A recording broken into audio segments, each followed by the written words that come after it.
Hey there, this is Quick Wisdom Bites, fun facts, wild mysteries, and all things fascinating, fast. Imagine Johannes Kepler washing dishes. Yep. Picture him with his sleeves rolled up, scrubbing away while a cosmic revelation slowly dawns on him. This might not be exactly how it happened, but the truth is that some of Kepler's most mind-bending ideas didn't come to him in a fancy observatory, but rather in the quiet moments proof that genius doesn't wait for glamorous settings. So if you're folding laundry or walking your dog right now, keep your ears open. You never know when inspiration might strike. Kepler's world was a weird and wonderful place.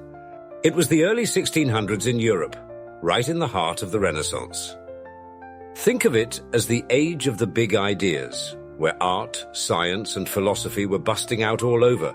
But so were wars and strange superstitions. People believed all sorts of wild things about the heavens' imagined planets on invisible strings, dragged across the sky like marionettes by angels. And then there was Johannes Kepler, the unlikely hero who would change everything we thought about the stars. With a few revolutionary ideas, he smashed apart centuries of astronomical tradition. And all he had were his brain, a quirky personality, and a burning obsession with the night sky. Kepler's early life was not the stuff of genius legend. He was sickly, a little socially awkward, and from a family that struggled financially. Unlike some well-funded astronomers with state-of-the-art equipment, Kepler had to make do with scraps. But he was also, how should we put it, a little bit out there.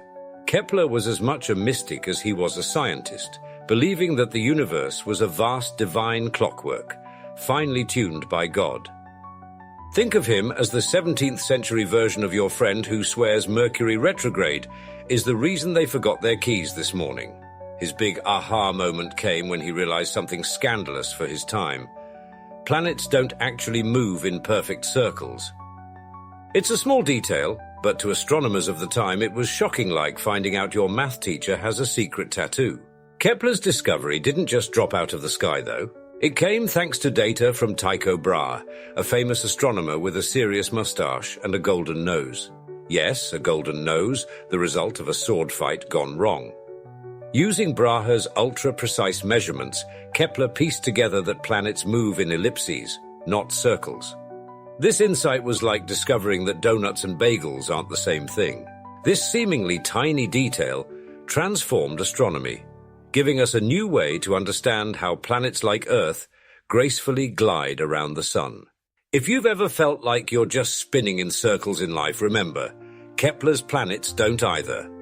But Kepler's journey was far from easy. His ideas weren't exactly met with applause. Some of his colleagues thought he was nuts, and he faced challenges that went well beyond the usual mean reviewer criticism. For one thing, he lived in poverty for most of his life, scrambling for funding to continue his research. Then there was the small matter of his mother being accused of witchcraft, a real buzzkill if you're trying to do serious scientific work.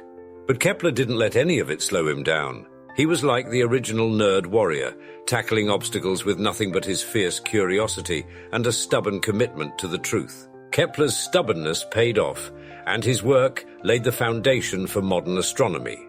Because of him, we know that planets don't wander in aimless circles but follow precise elliptical orbits, held in place by the gravitational pull of the sun.